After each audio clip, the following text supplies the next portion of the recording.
Olá pessoal, boa noite. Estamos começando aqui mais um Amor na Polis, um programa da ONG Contém Amor Amai-vos, que é uma plataforma digital. O Amor na Polis é um programa que fala do amor na cidade, que todos vivemos. E é o amor aqui entendido na sua dimensão de luz e alegria. Segundo o Talmud, uma fonte sapiencial judaica, a verdadeira vida não é medida pelo tempo que passamos na Terra, senão pelo impacto positivo que causamos em nossa existência. E eu sou Patrícia Tomasquim, pedagoga, psicoterapeuta, capelã civil, pós-graduada pela Universidade Hebraica de Jerusalém em Estudos Bíblicos e Gestão de Políticas Públicas pela FGV e atualmente sou diretora de Educação, Inclusão e Diversidade da AJKB, Associação Janus Korczak do Brasil, e conselheira do Conselho da Contém Amor Amai-vos. E hoje nós vamos entrevistar aqui o padre Fábio Luiz, tá? A Contém Amor é uma plataforma digital de conteúdos, produtos e serviços culturais e sociais ligados ao amor e aos direitos humanos, cujo propósito é melhorar a humanidade por meio do acolhimento humano e espiritual. E vocês podem saber mais sobre a nossa programação e todo o nosso conteúdo na plataforma www.contehamor.com.br. E o padre Fábio Luiz já está aí. Eu vou falar para vocês, antes do nosso convidado subir, quem é o nosso convidado de hoje. Padre Fábio Luiz de Souza. O nosso tema é a Igreja Católica e o diálogo interreligioso no Brasil. Ordenado presbítero em 2005, Padre Fábio Luiz de Souza é desde 2008 diretor espiritual do Seminário Arquidiocesano de São José do Rio de Janeiro e coordenador da Comissão Arquidiocesana de Ecumenismo e Diálogo Interreligioso. Realiza e participa de várias iniciativas de diálogo com as lideranças de outras denominações e trabalha pela busca de diálogo e paz entre as religiões. Então, olá, Padre Fábio. O Padre Fábio já está aqui. Agora eu vou convidá-lo. Vamos lá. Padre Fábio, aqui diz que eu não consigo convidá-lo. Está fechado para convites.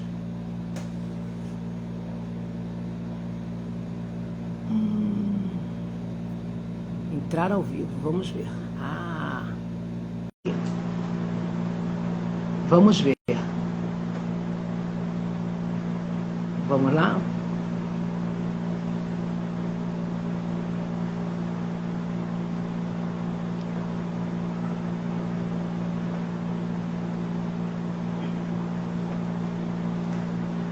Padre Fábio, eu estou convidando o senhor e não estou conseguindo convidar, está fechado.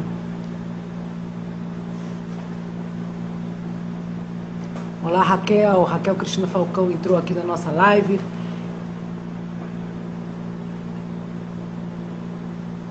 Entrar ao vivo com o Padre Fábio, deixa eu ver. Agora aqui eu acho que eu posso. Está convidado, Padre Fábio. Estamos aguardando a entrada de Padre Fábio na nossa live de hoje. Opa! Boa noite! Consegui! Olá, Patrícia, tudo bom? Tudo ótimo. Esses aplicativos são sempre uma incógnita, né? Às vezes a gente consegue, às vezes não. Tudo bem? Como vai, meu querido amigo Padre Fábio, um ativista aí do diálogo interreligioso? Seja muito bem-vindo, é uma grande alegria recebê-lo aqui. Tudo bem? Tudo bem, graças a Deus. Muito obrigado. Para mim é um prazer, uma alegria, uma honra poder estar aqui com você para juntos nós podermos meditar a respeito desse tema tão importante, né? E, sobretudo, como a Igreja Católica no Brasil vive esta realidade. Então, Padre Fábio, o senhor já pode... Eu vou te chamar de senhor aqui, de vez em quando vai sair um você, mas a gente vai mantendo aqui a forma. Imagine, somos irmãos. Nós somos avisar para vocês que estão aí na live, olha, já conseguiram chegar muitos corações. Eu e o Padre Fábio somos colegas, companheiros, ombro a ombro, ativistas desse diálogo interreligioso em vários espaços, no diálogo católico-judaico, somos do Comitê Religare também, que não apareceu aqui na sua qualificação, e vários outros espaços que nós temos aí em comum. Então, Padre Fábio, vamos fazer assim? Você fala um pouco dessa visão geral, porque na semana passada, né, na terça-feira dessa semana, eu entrevistei o Rabino Michel Schlesinger, hoje entrevisto o senhor. Então, eu queria que você pudesse dar sobre a visão da Igreja, da Santa Madre, da Santa Sé, a visão e o entendimento. Como é que eu estou? Estou me saindo bem. E do entendimento. O entendimento da Igreja Católica para o diálogo interreligioso, e depois a gente entra especificamente no diálogo com o judaísmo. Mas vamos primeiro falar do diálogo interreligioso e do diálogo ecumênico também, que são coisas distintas, né? Certo. Bom, a história da humanidade está muito ligada, né, à história das religiões, certo? Quando os povos, vários povos, é um elemento comum em vários povos, a busca de um sentido transcendente à sua vida, né? Nesse sentido, conforme os povos foram se interagindo, as religiões diferentes também foram se encontrando, certo? E sempre que há alguma tentativa de alguém sobressair de forma injusta sobre o outro, né, acaba havendo conflito, acaba havendo um indesejado contato de violência, né? Mas, a partir de um certo momento, começou-se a ver o desejo de fazer com que esses contatos se deem de uma forma pacífica, né? E logo seria mais construtiva quando se busca de uma forma pacífica conhecer o outro, conhecer como o outro crê, como o outro vive, logo se vive de uma forma mais pacífica, né? O diálogo interreligioso, a liberdade religiosa é um campo muito delicado, porque muitas vezes ainda temos muitas ocorrências de violência, infelizmente, né? E hoje em dia eu acho que a humanidade já está saturada de violência, não aguenta mais, certo? Então é necessário trilhar um caminho que seja mais pacífico. A Igreja Católica foi um evento que marcou o contato da Igreja Católica com as demais religiões, tanto com as outras denominações cristãs quanto as outras religiões, foi o Concílio Vaticano II, né? O Concílio Vaticano II marca com os seus documentos um grande convite da Igreja para seus membros, para o seu povo, de olhar para a realidade das outras religiões, que muitas vezes dividem os países, os espaços com eles também, né? E Padre Fábio, para quem não é harmônica. Oi? Desculpa, não, só termina. Eu ia perguntar, para quem não é católico, o que é um concílio, tá? Quando você terminar, só para você já engatar e explicar para a gente o que é um concílio. Sim, isso é importante. Mas, enfim, então, só para terminar, né, o Concílio Vaticano II faz esse grande convite para que os católicos pudessem se abrir ao diálogo para uma convivência harmônica, pacífica, e assim, no conhecimento mútuo, no respeito mútuo, haver um engrandecimento em todas as partes, certo? Um concílio, a Igreja se reúne em concílio, para uma explicação assim, bem rápida, né? Isso. A Igreja se reúne em concílio quando tem algum assunto importante a ser tratado, né, que toque de forma universal, ou seja, a Igreja inteira, certo? É uma espécie de convenção da Igreja. Exato. Nesse sentido, o Papa, a Igreja Católica tem a figura do Papa, que é um líder visível, né? Ele convoca os cardeais, os bispos, para que possam se sentar juntos e refletir juntos acerca de um tema, né, que mereça atenção, para que possa dali ser tirado ou uma definição ou uma forma de ação, né? Assim foi feito quando se determinaram muitos dos dogmas da Igreja, muitas das formas da Igreja agir de forma disciplinar, né, a disciplina da Igreja. E o Concílio Vaticano II, ele teve um papel importante nesses grandes assuntos que a Igreja quis refletir, né, que é justamente o diálogo com o mundo atual, né? Nesse sentido, os bispos foram convocados pelo Papa João XXIII, né, convocou, mas ele faleceu ao longo, né, desse processo, e o Papa Paulo VI levou adiante o concílio. Quando aconteceu esse concílio? Em que ano foi? O concílio foi de 1963 a 1965, mais ou menos, né? Levou 2 anos. Lá nos anos 60. Não 2 anos exatamente, né? Foi uns... Eu não estou recordando exatamente os anos, né? 63, 65, foi entre 63 e 65, entendi. Isso. Certo. Porque um concílio, muitas vezes, ele pode não ser linear, ele pode ter vários encontros, com sessões conciliares, com algumas pausas entre uma e outra. É meio complexo.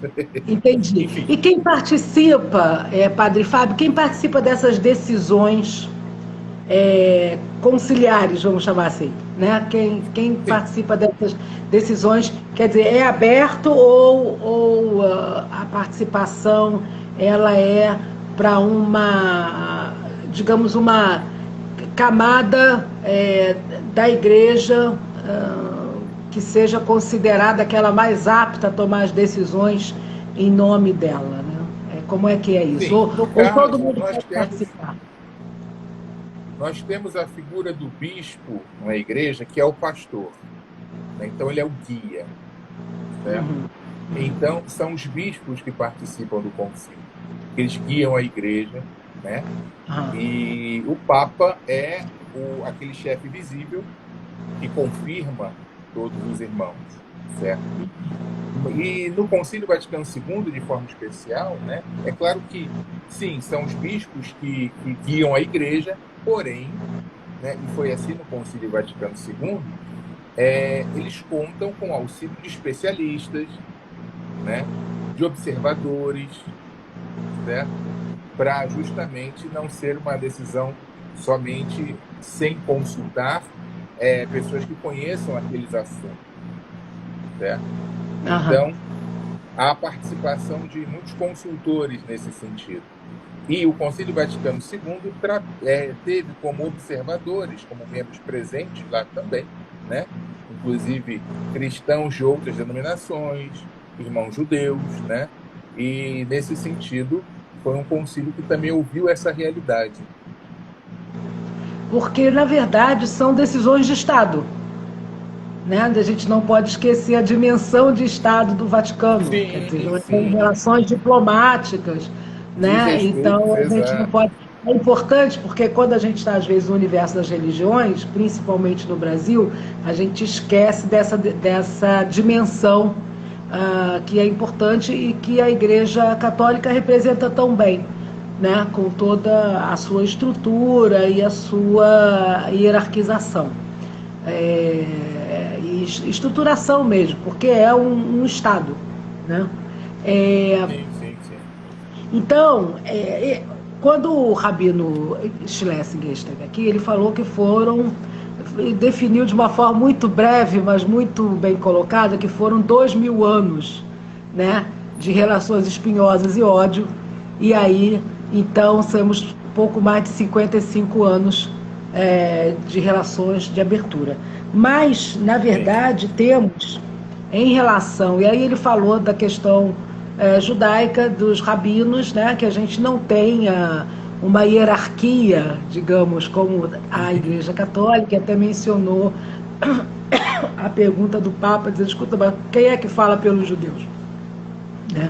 E aí é sempre uma questão, nós que estamos também nos conselhos e nesse ativismo, então a gente sabe dessa complexidade, né? Porque nós não temos no judaísmo a estruturação dessa forma, é uma outra estrutura. Mas temos rabinatos, né? E aí eu achei aqui no próprio site do Vaticano, né, um documento que discute o diálogo entre católicos e judeus, apresentado pelos judeus, na verdade, 5 anos atrás somente, né, apresentado pelo Rabinato de Israel, que foi a primeira vez que os judeus se manifestaram, digamos, de forma organizada, né, de um grupo de rabinos específica, e no caso o Rabinato de Israel. A gente tem 2 grandes rabinatos, um em Israel e outro nos Estados Unidos, e temos outros rabinatos também, mas esses são os 2 principais, e obviamente a gente sabe da importância lá do rabinato, que é ortodoxo, né, de Israel, mas eles se juntaram também com outros rabinos ortodoxos do mundo, e por ocasião do aniversário de 50 anos da Nostra Aetate, que foi a encíclica, né, em que a Igreja Católica reconhece, muito legal, isso mesmo, reconhece, muito bom, reconhece, né, que ela foi responsável, não só em relação aos judeus, mas em relação aos judeus, reconhece que ela foi responsável por criar antissemitismo, criar na própria liturgia dela questões muito difíceis em relação aos judeus, assassinato de Cristo, essa coisa toda, e reconhece que isso gerou perseguição aos judeus, e ela pede desculpas, e aí propõe uma nova era, né, a Nostra Aetate de diálogo. E esses rabinos, são 25 rabinos israelenses, europeus e estadunidenses, que são expressão do judaísmo ortodoxo, divulgaram uma declaração intitulada "Fazer a vontade do Pai Nosso nos céus, rumo a uma parceria entre judeus e cristãos". E aí a primeira declaração de rabinos ortodoxos que tem sobre o diálogo, né, e a natureza das relações entre cristãos e judeus, desde o Concílio do Vaticano II, há 55 anos atrás. Então, uma nova fase das relações. E aí o ponto de partida do documento deles é a colaboração judaico-cristã em Israel, e aí eles dizem que o ponto de partida é a Shoah, que é o Holocausto, que eles consideram o clímax da inimizade entre cristãos e judeus, né? Porque seria o ápice desse antissemitismo, desse preconceito em relação aos judeus. Olhando para trás, aparece claro que a incapacidade de ir além do desprezo e se engajar em um diálogo construtivo para o bem da humanidade enfraqueceu a resistência às forças do mal do antissemitismo, que puxaram o mundo para o homicídio e o genocídio, escreveram os rabinos. Mas os 25 signatários reconhecem que, a partir do Concílio Vaticano II, o ensinamento oficial da Igreja Católica sobre o judaísmo mudou radical e irrevogavelmente. A promulgação da Nostra Aetate, há 55 anos, deu vida a um processo de reconciliação entre as nossas 2 comunidades, e agradecem a afirmação da Igreja sobre a unicidade da posição de Israel na história sagrada e o respeito à redenção final do mundo. Os judeus de hoje já experimentaram o amor sincero e o respeito por parte de muitos cristãos através de iniciativas de diálogo, encontro e conferências em todo o mundo. Então, parece que, de alguma forma, eles colocam 50 anos depois dessa iniciativa da Igreja Católica, pelo menos esse grupo de 25 rabinos ortodoxos, colocam uma pedra sobre aquelas disputas medievais, não é? Sobre Deus e todas as questões em relação ao mundo e à presença. E eles terminam, Padre Fábio, de uma forma muito interessante, também reconhecendo a necessidade de um olhar teológico novo sobre a cooperação com os cristãos, e dizendo que os cristãos são parceiros dos judeus na redenção do mundo, sem qualquer medo de que essa atitude possa ser usada para fins missionários, que seria também uma desconfiança, não é? E aí, com isso, eu vou deixar para você comentar o que você quiser sobre isso, mas eu vou pedir também para você emendar daí, porque é muita coisa e uma hora não vai dar, não é, Padre Fábio? Verdade, é verdade.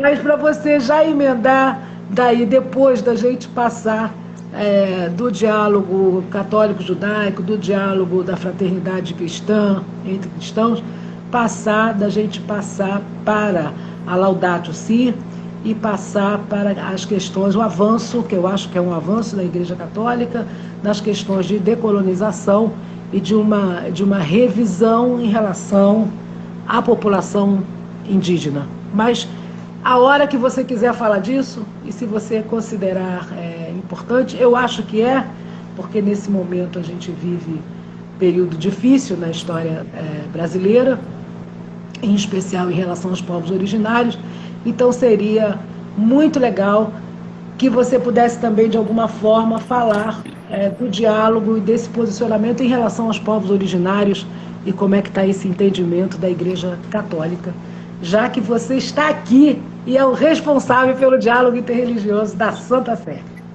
Contigo a palavra. Imagina, da Santa Sé. No Rio de Janeiro.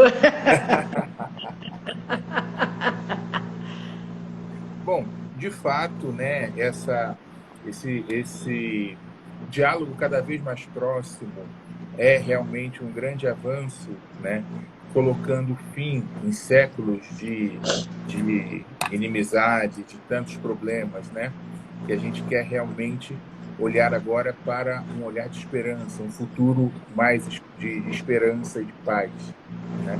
O diálogo interreligioso, bem como ecumênico, né, ele tem um primeiro objetivo, de cessar quaisquer hostilidades, certo? Afinal de contas, sobretudo com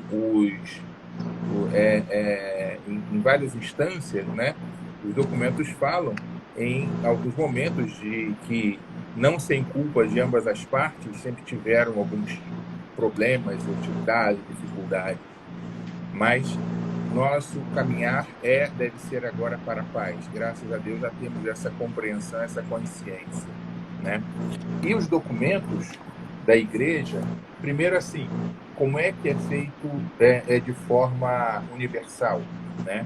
É realizado do Concílio Vaticano II, tem alguns pontos muito interessantes que justamente convidam para essa paz, para essa nova compreensão, certo?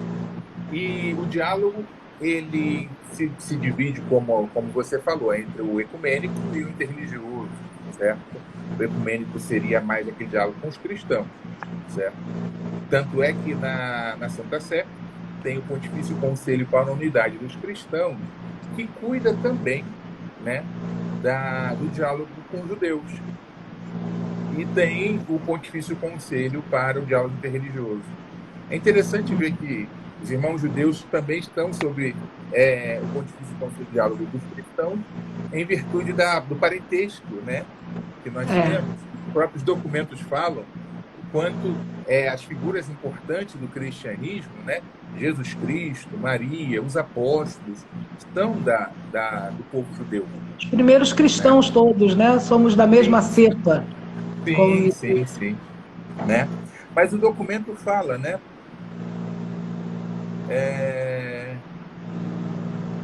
A Igreja Católica abraça com fraterna reverência e amor, como se dirige aos irmãos evangélicos, né? Entre os elementos ou bens com que, tomados em conjunto, a própria Igreja é edificada e vivificada, alguns e até muitos e muito importantes podem existir fora da Igreja, do âmbito da Igreja Católica, se referindo mais ao universo cristão, né? A palavra de Deus escrita, a vida na graça, a fé, a esperança, a caridade, outros dons do Espírito Santo e elementos visíveis. O Espírito de Cristo não recusa servir-se dessas comunidades eclesiais como meio de salvação, cuja virtude deriva da própria plenitude da graça e da verdade, confiada à Igreja Católica. Então, há uma comunhão, de certa forma, existe uma dificuldade, claro, não é perfeita, mas existe uma identificação, o que nos faz vê-los como irmãos, né? E, em nome dessa fraternidade, buscar um conhecimento maior. Com relação às outras religiões, né? Se você me permitir falar um pouquinho aberto, né? Vamos ampliar, vamos ampliar. Sim. Até porque eu vou chegar aonde você mencionou a respeito da população indígena aqui, né? Aqui. De uma forma geral, né, a igreja fala o seguinte: com efeito, isso aqui é a Nostra Aetate, né? Com efeito, os homens constituem todos uma só comunidade. Todos têm a mesma origem, pois foi Deus quem fez habitar em toda a terra o inteiro gênero humano.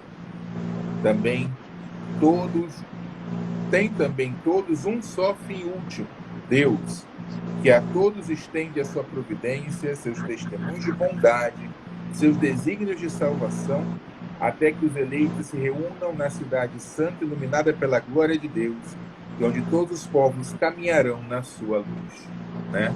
Então, existe uma luz de Deus, segundo os documentos, que Deus quer lançar sobre todos os povos.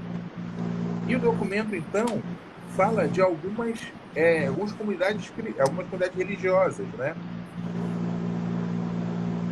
No budismo, segundo as suas várias formas, reconhece-se a radical insuficiência deste mundo mutável, né? Nesse caso, o documento elogia o quê? O que ele mostra e aponta? O grande valor da busca de valores transcendentes, né? Que o budismo prega. Ele fala também sobre o Islã, né? Que diz que a igreja olha também como estima para os muçulmanos. Adoram eles o Deus único, vivo e subsistente, misericordioso e onipotente, Criador do céu e da terra, que falou aos homens e cujos decretos, mesmo ocultos, procuram submeter-se de todo o coração, como a Deus se submeteu a Abraão, que a fé islâmica de bom grado evoca. Falando sobre o Islã, né? E usando a palavra submissão, né? Que é a tradução de Alcorão. O Corão, né? É submeter-se a Deus, né? Ficar sob Deus. E fala aqui, já chegamos naquilo que... Oi, fala. Você ia falar? Não, tô te ouvindo, dizendo que eu ia dizer que o Rabino Michel Schlesinger, quando esteve aqui, falou um pouco, de uma forma muito bonita sobre isso, dizendo, olha, a Torá, ela foi nos dada no deserto.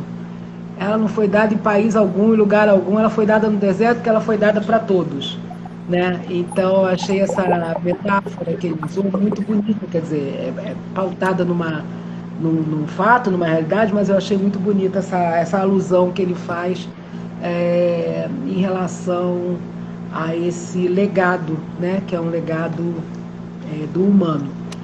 Mas a gente, Sim, quando... sem A minha dúvida. pergunta para você é se quando se complica um pouco, porque eu entendo que as religiões monoteístas e até mesmo o budismo são religiões que elas se chocam um pouco, digamos, com a doutrina, com a liturgia, com a compreensão da divindade, do divino, da sacralidade, essa coisa toda, né?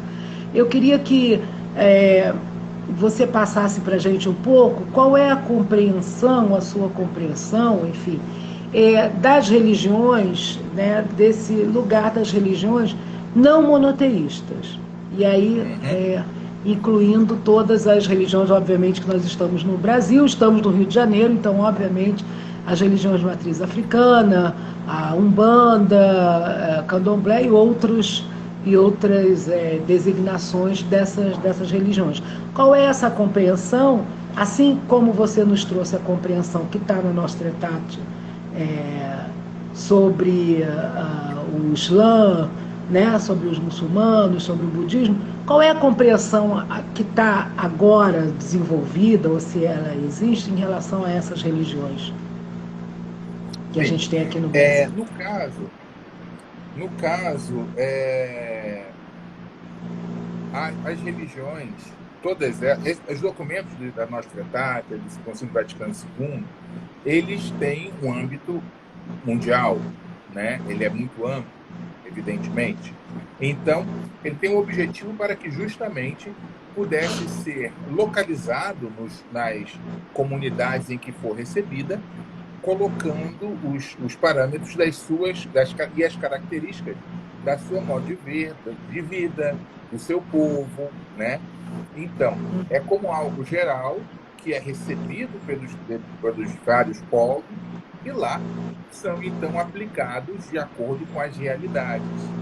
Então, aquilo que é falado a respeito, por exemplo, do budismo e a sua busca pelo transcendente, né, é vivido também e é aplicado nas outras realidades, né, como, por exemplo, a religiosidade indígena, a religiosidade afro-brasileira, onde isso também é presente, né? De forma que aquilo que é valor, porque é visto como a busca da razão da nossa vida em valores superiores, ali também estão, né?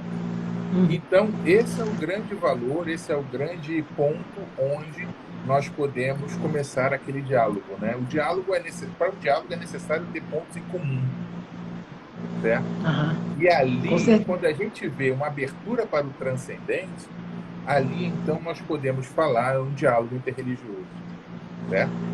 Então, começa-se através dessa abertura, a trocar experiências, a aprender como é o religioso, o sagrado, né, desses irmãos, para assim poder fazer também mostrar a nossa cara, nos fazermos conhecer, que é tão importante, e assim haver a edificação, o trabalho comum, sobretudo o trabalho para servir aos mais necessitados, em comum com outras religiões. Por que isso é importante? Porque isso mostra que a abertura para o transcendente não caminha separado de uma abertura para os irmãos. Né? E quando as pessoas se abrem juntas para uma realidade maior, também olham para os irmãos, independente de qual é a denominação, para estender uma mão amiga, uma mão que socorram. Né? O documento até fala: não podemos, porém, invocar Deus como Pai comum, se nos recusarmos a tratar como irmãos alguns homens criados à sua imagem. Né? Ou seja, ele tem uma máxima de que somos todos, e na verdade é uma compreensão bíblica de que somos todos criados à imagem e semelhança de Deus. Me corrija se eu estiver errada, mas eu estou entendendo que é um pouco por aí. Então somos todos, temos todos compartimos do mesmo sagrado, da mesma sacralidade, enquanto seres humanos e aqui nesse planeta. Né? Sim, a mesma fonte. Na mesma fonte. A Igreja Católica acredita em reencarnação? Perdão, falhou, não entendi. Se o catolicismo acredita em reencarnação? Não. Não acredita em reencarnação? Não está dentro do horizonte de fé, de crenças, né? A crença na reencarnação na Igreja Católica. E as questões da alma, que eram questões mais sérias em relação aos povos originários, né? Avançando um pouco na nossa conversa, ela fica, então, com essa compreensão de que somos todos feitos à imagem e semelhança de Deus, ela muda algo dessa... Como é que isso caminhou, assim, evoluiu em relação a essas questões? Bom, isso é um fato. O ser humano ser criado à imagem e semelhança de Deus é uma crença cristã, aliás, bíblica, né? Cristã, nós herdamos dos judeus, claro.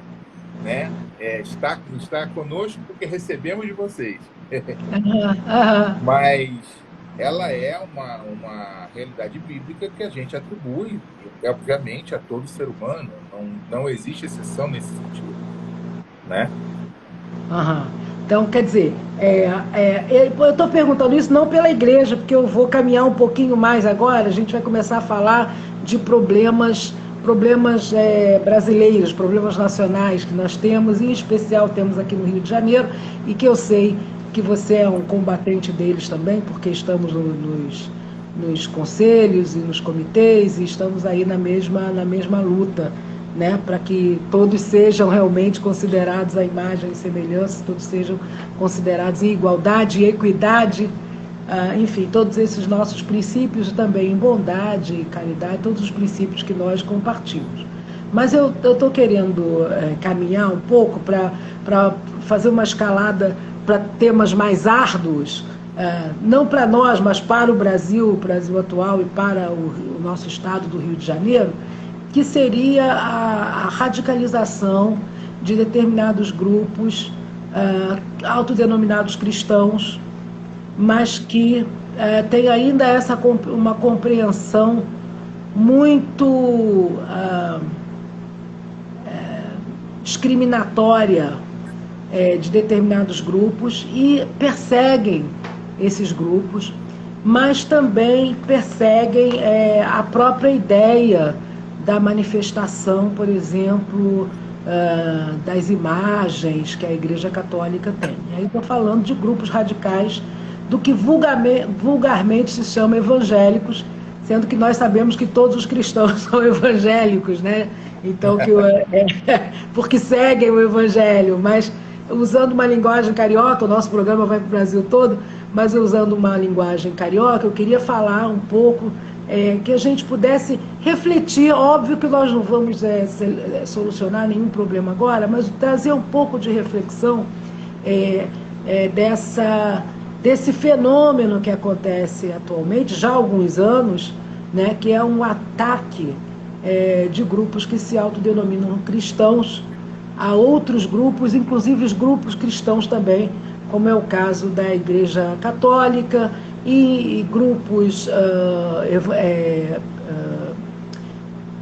candomblecistas, de Umbanda, enfim, ataques a centros, que é uma realidade muito triste. Eu tenho certeza que você compartilha dessa visão. Mas qual é o seu entendimento? Como é que você tem alguma compreensão de como surgiu, como foi possível num país como o Brasil, que caminhava, digamos, né, que caminhava também com essa abertura para o diálogo, para uma aproximação, para uma reparação de erros históricos, como foi possível que nós tenhamos chegado hoje nesse ponto em que a gente tem grupos que dizem abraçar Cristo, né, e ao mesmo tempo são extremamente violentos com outros grupos? Bom, Patrícia, a violência, né, e algumas outras dificuldades decorrentes, né, de uma compreensão problemática, né, da espiritualidade, isso é um problema humano, né, um problema da própria carência que o ser humano tem, muitas vezes, né, de conhecer o bem.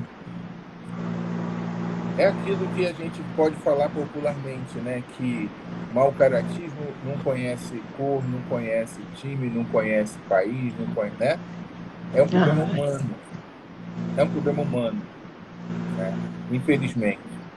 As religiões, nas suas tradições, todas elas em geral, buscam levar o ser humano a um crescimento, né? E com isso, e hoje em dia isso é cada vez mais consciente, né? Está na consciência das pessoas, as religiões buscam levar esse entendimento também no relacionamento com as outras religiões, né?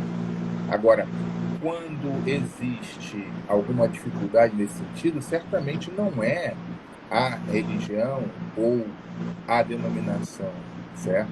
Isso faz parte daquele, daqueles defeitos que nós já combatemos normalmente, certo? Então, por exemplo, pela Igreja Católica, que existe uma hierarquia, existe uma organização, nós vemos que não existe oficialmente a hierarquia e nem como instrução, né, uma atitude dessas. Muito pelo contrário, certo? Aquilo que a Igreja Católica no Rio de Janeiro, no Brasil fazem, é aquele movimento que eu falei para você antes. A recepção desses documentos, né, que querem olhar justamente um olhar de harmonização, de busca de fraternidade e aplicar, né? Se por um problema, né, da fraqueza humana, algumas pessoas recorrem à violência, certamente isso não é, né, algo querido pela Igreja Católica, e acredito também em uma religião séria, né, em uma religião que realmente queira fazer o bem, queira propagar algo assim. Eu estudo Mishnah e Talmud com o rabino ortodoxo todos os dias de manhã, 15 minutinhos com a metodologia judaica, e é um rabino muito ele é divertido. Então, alguém na aula, um dos alunos perguntou, mas rabino, por que a gente vive numa cidade tão difícil, tão violenta e tal? E falou, meu filho, a alma cai onde tem mais desafios, né? Então, então, acho que nós dois aqui estamos na cidade que nós temos mais desafio. Mas Sim, exatamente. eu acho que é importante que a gente reforce esse compromisso que nós temos em relação ao respeito mútuo, a se respeitar o diferente, a alteridade, essas outras religiões, e aos esforços. E aí, esforços de criação de espaços públicos de poder que possam conter esse afã, né, esse lado mais agressivo e violento do ser humano, que foi a criação que a Igreja participou no Rio de Janeiro, do CONEPLI, do Conselho Estadual de Promoção da Liberdade Religiosa, da DECRAD, da Delegacia de Crimes, né, de Intolerância Religiosa. E aí eu queria saber se existe, durante a pandemia, porque a gente viu que na pandemia aumentou muito o número de violência contra a mulher, de violência contra a criança. A gente vê isso, né? E quando eu estava lá no CONEPLI, tinha também casos em que se tinha violência do tipo religiosa, no sentido de que os filhos ou filhas já estavam indo para uma certa religião de matriz cristã, que repudiava o catolicismo, então queria que a mãe tirasse de dentro de casa as imagens da santa, os objetos rituais, essa coisa toda. Então, queria te perguntar, não sei se você tem esse dado, se essa violência, porque quando as pessoas ficam dentro de casa, confinadas, essas coisas se acirram, né? Se existe algum conhecimento de que essa violência tenha aumentado, ou ela só se dá por meio desses grupos, que são até grupos criminosos que a gente tem, sabe da ação deles por aí, que se dizem, sei lá, bandidos de Jesus, essas coisas loucas que tem o Rio de Janeiro atual, que a gente não vai perder muito nosso tempo aqui conversando, porque já sabemos a compreensão de todos é a mesma. Mas aumentou essa violência, como é que ela está e como é que qual seria a orientação para alguém que está nos assistindo agora, que seja católico? Por exemplo, eu tenho um grupo lá, o meu grupo eu desfilo da Mangueira, no Carnaval, tem um grupo da escola de samba, de lá, dos mais velhos, e tem uma turminha que assiste aí o programa, que são todos católicos, né? A maioria deles são católicos. Qual seria o conselho para alguém que esteja passando essa situação agora, Padre Fábio, que esteja numa situação em que dentro de casa há há essa dificuldade de um diálogo interreligioso, de um respeito interreligioso, ou mesmo ecumênico, né? Bom, você perguntou se está havendo algum crescimento nesse índice de violência de religião, né? Eu responderia dizendo o seguinte: qualquer violência já é demais, né? Qualquer violência que possa estar acontecendo ou que nós possamos conhecer já está acima do que deveria acontecer, entendeu? Então, ela já deve ser reprimida no sentido de, ou melhor, combatida, né? No sentido de E reprimidas pacificar, também, né? no sentido de haver uma pacificação, certo? De haver um conhecimento,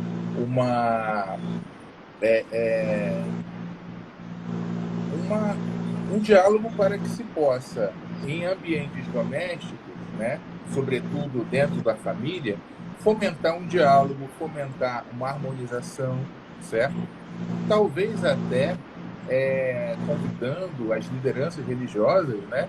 Afinal de contas, os pastores também são pastores da família, né?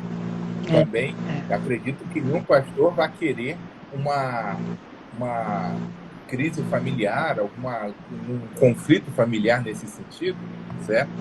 Então, quando a coisa está assim no nível familiar,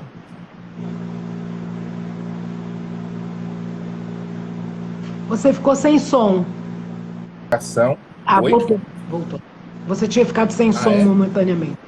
Agora voltou. Sim. Certo? Agora, quando a coisa atinge o nível realmente criminoso, né, aí a gente tem que recorrer às autoridades competentes para que possam cuidar dessa situação. Certo? No ambiente familiar...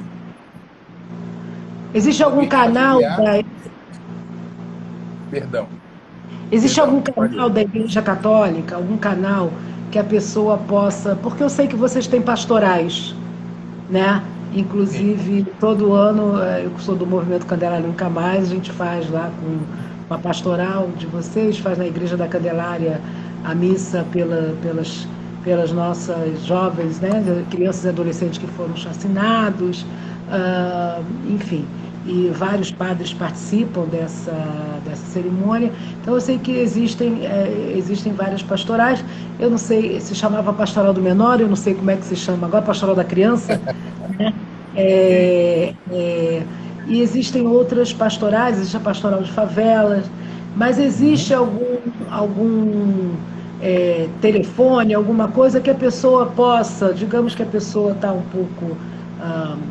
se sentindo um pouco, eu estou falando mesmo para aquelas pessoas que estão aí um pouco em desespero na pandemia, Padre Fábio, e o senhor, agora eu vou falar como padre, né? E o senhor é essa figura importante, querida. Então, se existe algum número, alguma coisa que a pessoa possa, essa pessoa que está precisando de uma palavra amiga, ou uma orientação, e não tenha um padre acessível, um pastor para ir, ela tem um número que ela possa recorrer ou alguma coisa? Veja, você falou muito bem a respeito das pastorais, né? Porque, de fato, ela esse atendimento de forma mais especializada naquela necessidade que pode ser dada por uma situação de família, uma pastoral familiar, né? Até mesmo no caso de ter alguma família que seja parente, que tenha um parente em situação de cárcere, né? De situação de presídio, tem a pastoral penal, que faz esse serviço, né? E então esse serviço é bastante capilarizado nesse sentido. As pastorais, muitas delas trabalham, né, no centro da diocese, mas ela está capilarizada, presente nas paróquias. Certo?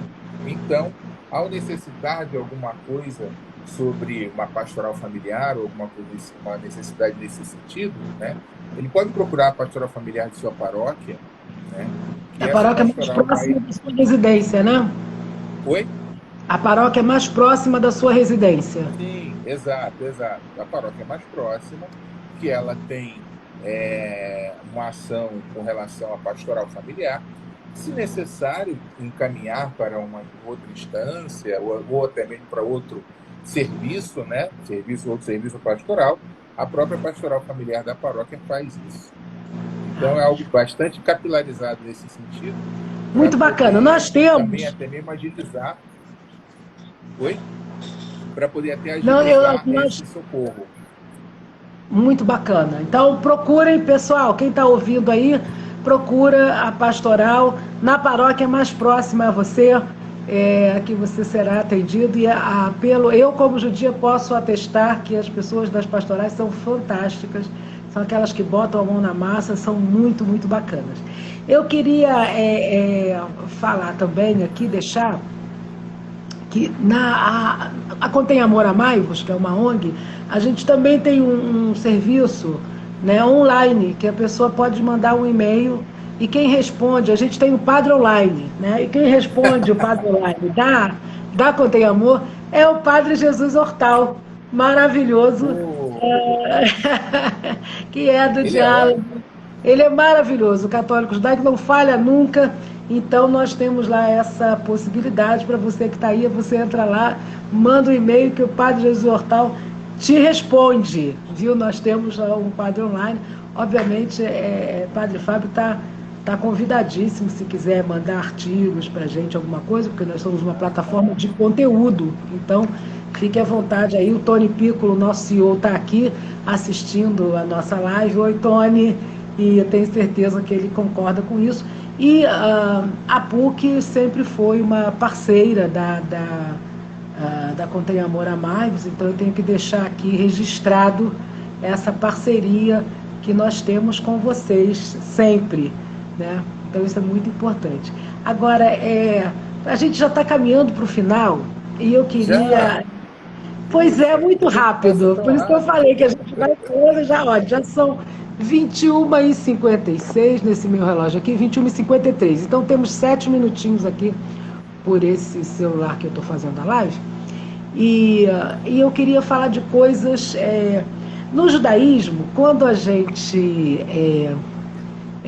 quer elevar o espírito de Deus, fora as orações, né, matinais e tal, a gente recita um salmo, faz um salmo, né? Em geral, o salmo, o salmo é pelo número, ele tem o número do salmo e aquilo que ele se propõe, mas tem também o salmo referente à nossa idade.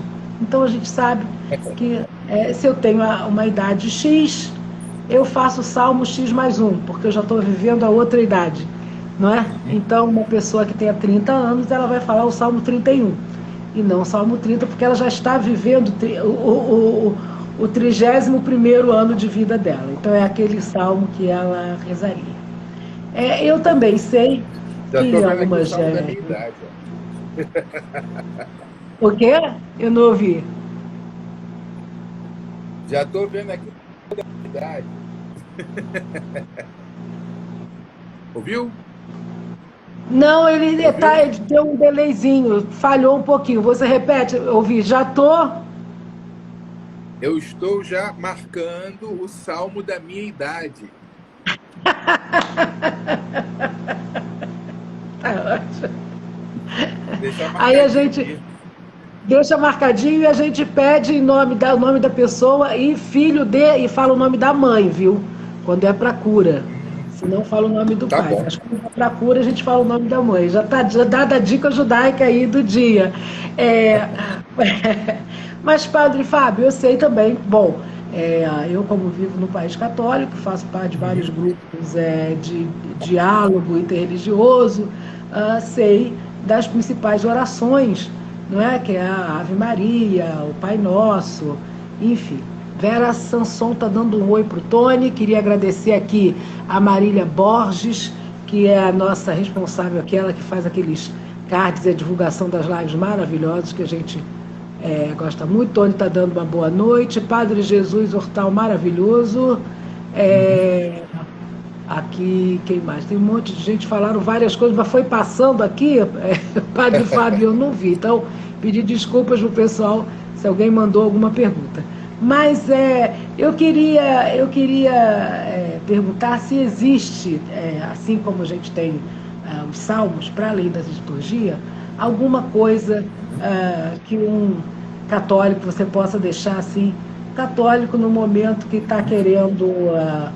Não é o horário das orações, mas ele está querendo de alguma coisa Uhum. elevar-se. O que ele ou ela Sim, sim, fazem? sim. O que Sim. faz um católico? É, você falou muito bem, tem aquelas orações que nós aprendemos já desde criancinha, né? A oração do Pai Nosso, da Ave Maria, que é consignada no terço, no tercinho, né?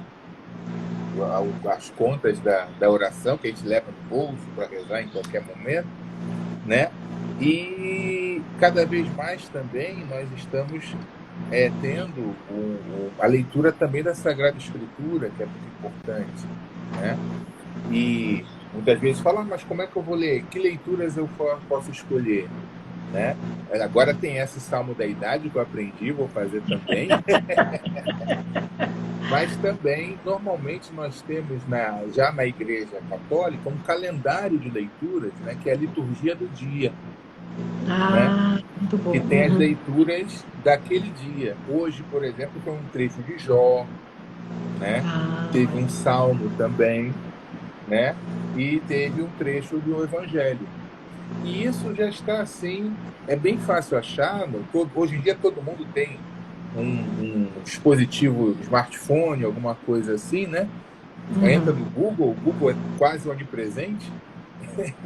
Então é só colocar liturgia do dia que ele vai achar em algum lugar as leituras separadas para aquele dia. Então é também, além das Entendi. orações do terço, da Ave Maria, do Pai Nosso, uma boa fonte de devoção diária para o cristão católico. E tem algum horário, Padre Fábio, que seja melhor? Por exemplo, nós, no judaísmo, essa recitação e essa oração dos salmos, o pedido especificamente de saúde, é feito pelas mulheres, né? Então, existem grupos de salmos, grupos femininos de salmos, que a gente faz as orações, as pessoas mandam o seu nome em hebraico, todo judeu tem um nome em hebraico, né? Que é o nome litúrgico, digamos, o nome ritual, e manda o nome em hebraico e o nome da mãe em hebraico também, e a gente fala pela melhora tal de fulano filho de Sim. Beltrana. E esses salmos nós fazemos ao longo do dia.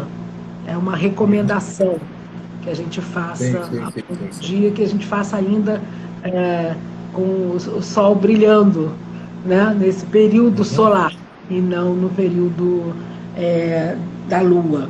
Existe algum tipo de recomendação, assim, também, um horário em que a elevação do estudo é melhor? Qual seria esse horário? Tem sim, tem sim. Em dois âmbitos, né? No âmbito da devoção, tem a oração da Ave Maria, que normalmente é recitada às 6 da manhã e às 6 da tarde, né? E existe o chamado Terço da Misericórdia às 3 horas da tarde, no âmbito da devoção. E uma coisa assim mais litúrgica bíblica, que está ao alcance de todo mundo, graças às facilidades atuais, né? Tem também aquilo que é chamado de liturgia das horas. O nome já indica, né? Que Olha existe que interessante. a liturgia das horas, que é a separação do dia em 5 horas principais, né? Que é 6 da manhã, 9, meio-dia e 3 da tarde e 18 horas, certo? Então, às 6 da manhã, a oração das laudes, 9, meio-dia e 3 da tarde, as chamadas horas médias, e às 6 da tarde, chamada véspera. Em cada uma dessas horas, existe um conjunto de salmos também, né? Que a gente recebeu. Mais uma herança maravilhosa que recebemos dos irmãos judeus, né? Então, existe um conjunto de salmos para ser rezado nessas horas a cada dia, certo? Hoje tem um conjunto de salmos, amanhã tem outro, para que a gente possa rezar todo o saltério em um mês. né? Uhum. Além Ah, tá. dessas horas, tem 2 horas que são mais ou menos móveis, né?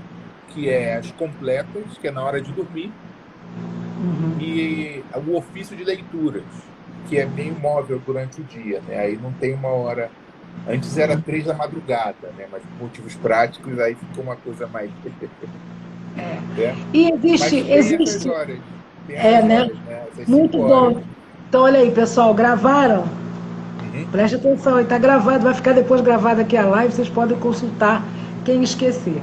É, mas existe também a gente, quando vai dormir no judaísmo, a gente tem uma oração, claro, a gente faz a nossa confissão de fé, faz o Shema Israel, né, que é dizendo o Shema Israel, repetindo, né, dizendo que só existe um Deus, que esse Deus é único, blá blá blá. Shema Ah, Israel, Adonai, Elohim, Adonai Elohim. Ahad. Isso, ai que lindo! E a gente fala o Shema Israel, mas tem uma oração para o anjo da guarda, né? Porque quando a gente dorme, a nossa alma supostamente passeia pelo mundo da alma, vai descansar um pouco da gente e ficamos tomando conta, e com o anjo da guarda tomando conta da gente. Então tem uma oração para o anjo da guarda. Existe uma oração específica no catolicismo para o anjo da guarda? Ou existe anjo da Sim, no guarda? catolicismo tem.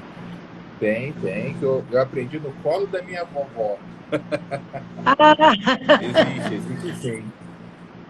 Eu era como, pequenininho, já a gente aprende desde criança. Oi? e cada um tem um anjo ou ah, se faz essa oração para o anjo da guarda tomar conta durante o sono da A gente? gente, Ah, a gente ensina, não só durante o sono, mas também em alguma viagem, em alguma situação, né? A gente aconselha bastante a rezar: o Santo Anjo do Senhor, meu zeloso guardador, se a ti me confio a piedade divina, sempre me rege, me guarde, governe e ilumine. Amém. Desde amém. criancinha, a gente aprende isso. Então vamos lá devagarinho, porque foi muito rápido, Padre Ah, Fábio. Vamos lá, de desculpa. novo. Porque desde Santo anjo criança. do, é, Ah, Santo Anjo do Senhor, meu zeloso guardador, se a ti me confiou a piedade divina, aham. sempre me rege, me guarde, me governe e me ilumine. Amém. Amém. Muito bonito. Linda, linda essa oração. Acabou de entrar aqui na nossa live a Jane Cooperman, que é uma Sim. grande Oi, Diane. ativista, diálogo. Oi, Jane, um beijo para você. É uma honra ter você aqui com a gente. Já estamos lá no finalzinho, mas ela está dizendo que só agora viu que tinha que pedir para entrar. Não, era só clicar na bolinha lá no coração da Contém Amor e você já estaria dentro da live. Aqui é livre. E a gente está caminhando, e aí, Padre Fábio, primeiro queria agradecer muitíssimo, foi uma honra tê-lo aqui com a gente. Eu Toda quero minha, toda agradecer minha. em meu nome, em nome da Contém Amor Amai-vos, repetir, dizer novamente o convite que a nossa plataforma de conteúdo está à sua disposição para Obrigado. qualquer coisa que você queira. Ah, e eu queria que, nesse momento final aqui, então, entendemos que, de acordo com o caminhar, né, dos últimos mais de 50 anos da Igreja Católica, a Igreja Católica vem caminhando para cada vez mais ampliar o diálogo interreligioso e também melhorar o diálogo ecumênico e todas as relações com os irmãos em ecumene, não é isso? Com certeza, com certeza. É. É, Então, muito queria te caminhar parabenizar pelo e trabalho e passar para você a palavra agora, para você terminar é, a sua fala, mas queria já pedir para que você pudesse também deixar uma mensagem de conforto para todas as pessoas que infelizmente perderam parentes e amigos nessa difícil situação que nós passamos, que é o enfrentamento à pandemia do coronavírus e esse número enorme de mortos em que a população não está podendo prantear os seus mortos, né, devidamente, fazer todos aqueles rituais que a gente sabe das religiões que ajudam muito o ser humano a superar essa dor, que é uma dor que ninguém está preparado para ela. Então eu queria já agradecer a você, de coração, dizer que esse espaço está sempre aqui aberto para você, dizer que é uma honra, uma alegria estar ao seu lado, no Religário, nos comitês, em todas as situações aí de avanço da sociedade para um diálogo, para o amor, como diz aqui, o amor na polis. Foi uma alegria receber você e as palavras finais são suas. Obrigado. Quero falar, né, Patrícia, você mesmo, a gente colocou mesmo naquela bio, que eu também sou diretor espiritual do Seminário Arquidiocesano de São José, que trabalha aqui no seminário. Isso. Nós contamos com 150 seminaristas, aproximadamente, né, estudando filosofia e teologia para se preparar para o ministério sacerdotal. Então, eu quero falar para você, meu irmão, minha irmã, que passa por essa situação de pandemia. Nós aqui do Seminário São José, não só eu, né, os padres, seminaristas, colocamos em oração não só o término da pandemia, mas oramos também por aqueles que sofrem pela pandemia, por aqueles que estão doentes, pelos familiares que estão cuidando de seus enfermos. Oramos por vocês, né? Oramos também pelos profissionais que estão trabalhando para poder ter toda a infraestrutura funcionando, né? Profissionais de limpeza urbana, profissionais de segurança, profissionais de transporte, também os profissionais de saúde, né? Médicos, enfermeiros e todos aqueles demais que trabalham nos hospitais. Estamos orando por vocês. Estamos orando para iluminar aqueles que pesquisam os caminhos de saúde, né? De cura. Vocês estão em nossas orações. Estamos orando pelos falecidos, pelo Covid. Todos os dias, em todas as missas, colocamos suas intenções. Estamos orando pelos enlutados, para que Deus dê força, Deus dê coragem. Então, meu irmão, minha irmã, vocês não estão sozinhos, vocês contam com a oração dos seminaristas do Seminário São José, nesse momento de tanta dureza.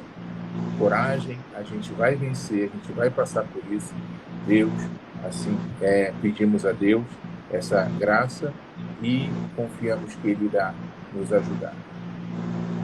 Lindo, lindo, Padre Fábio. Olha, tem aqui, você está recebendo coraçõezinhos, mas a Dulce Cristina Freitas pediu aqui sua bênção, Padre Fábio. Estou vendo. Tá Deus abençoe, Dulce Cristina. Que a bênção de Deus possa estar sempre com todos. Eu estou vendo aqui algumas pessoas que eu conheço também, Leandro Moreira, Padre Leandro Moreira, meu irmão de comunidade, meu irmão de seminário, Sérgio Paiva, Fábio Cardoso. Olá, Padre Leandro. Padre Jorge Carreira também, que caminha comigo no ecumenismo, e muitos outros irmãos aqui também. Olá a todos vocês, muito obrigada pela presença aqui. Nosso canal está aberto para todos. Fábio é a nossa ponte, então a hora que vocês quiserem, aqui estamos abertos. Chegamos ao final da nossa live, temos que terminar, senão o Instagram corta de uma hora para outra e não podemos permitir que isso aconteça com uma live tão bonita. Querido amigo, muito obrigada pela presença, pela honra da sua presença, pelas palavras sábias. Parabéns pelo seu trabalho e muitas bênçãos, que você possa continuar trilhando esse caminho lindíssimo, desejar sucesso e força lá para você, o seu seminário, e que nós consigamos alcançar o diálogo interreligioso e a paz e o respeito e até mesmo a confraternização entre todos os povos e todas as religiões. Uma boa noite. Amém. Um beijo, pessoal. Tchau, muito obrigada. A nossa live fica gravada no Instagram, no Facebook, nas nossas redes. Eu vou mandar o link para o Padre Fábio. Assim que eu sair, eu gravo, eu guardo. E vocês podem entrar também na nossa plataforma. Tchau, pessoal. Obrigada. Boa noite a todos. Tchau. Saúde, Boa noite. Pai. Muito obrigado. Tchau. Shalom. Amém. Pai.